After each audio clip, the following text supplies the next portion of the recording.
Monsieur le maire de Gégéville, maire volontaire et dynamique, a participé depuis 2012 à l'élaboration du SCOT. Ce document d'urbanisme, élaboré à l'échelle des 83 communes du PETR du pays ruffécois, lui a donné envie de mieux développer et aménager sa commune.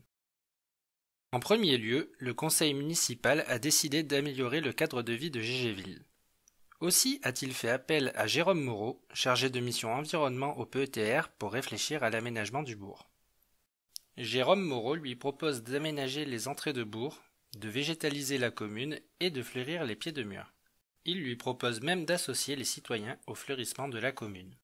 À cette occasion, l'exposition Belle et Rebelle réalisée par le PETR est installée dans le village. Monsieur Mop vient de récupérer la maison familiale située au cœur de ce charmant village. Séduit par la qualité des aménagements réalisés, il décide de réhabiliter la maison familiale en un hébergement touristique. Il sollicite Florence Bouchou, directrice de l'Office de tourisme du pays ruffécois, pour le conseiller sur les attentes des touristes, sur la promotion et la commercialisation du gîte, et pour l'aider sur la recherche de financement pour la restauration du gîte. Florence lui conseille de rencontrer les chargés de mission du PETR. Jérémy Serino pourra le renseigner sur les financements européens leaders, David Billy sur les économies d'énergie et Jérôme Maupetit sur la taxe de séjour.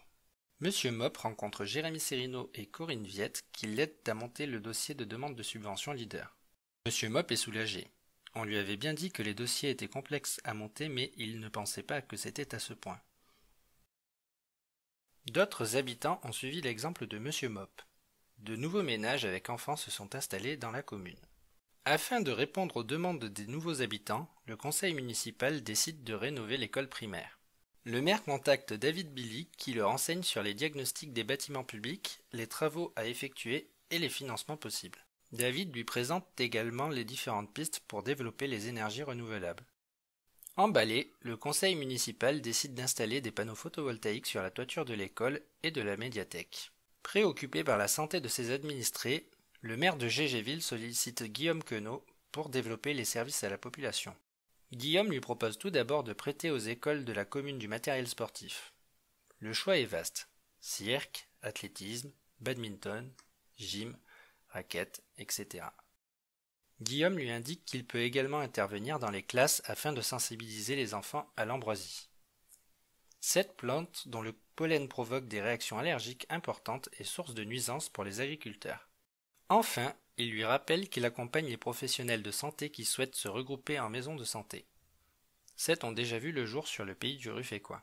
Pour poursuivre son action dans le domaine environnemental, la commune sollicite Jérôme et Mathias pour créer une voie douce et aménager un verger. Ce verger constituera un lieu de promenade idéal pour les habitants, mais également un espace de biodiversité. De plus, une aire de jeu sera également aménagée. Jérôme l'aide également à solliciter les aides de la région auxquelles la commune peut prétendre. La commune de Gégéville souhaite aller plus loin. Pourquoi ne viserait-elle pas le label Village Fleuri? Jérôme est partant pour accompagner la commune dans cette nouvelle démarche. Mais il lui explique que pour obtenir et conserver ce label, les élus et les techniciens doivent travailler dans la même direction. C'est dans ce cadre qu'il organise des formations communes élus techniciens.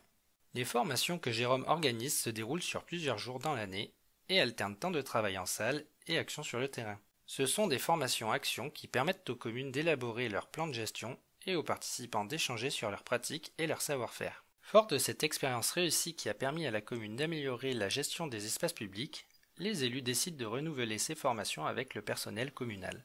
Ils s'engagent l'année suivante sur l'enherbement du cimetière. Après les élections municipales, le nouveau conseil municipal demande à Jacqueline Arnaud, la directrice du PETR, de leur présenter les actions du pays. Jacqueline leur présente les actions qui peuvent entrer dans les contrats et dispositifs ainsi que les financements possibles et leur présente les 10 contrats du pays.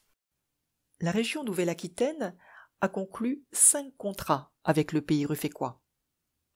Un contrat de cohésion et de dynamisation avec le Mélois ruffécois, 2 contrats trame verte et bleue, le premier concernant les pollinisateurs et le second la biodiversité nocturne, un ami territoire vert et bleu et un contrat nouvelle organisation touristique du territoire.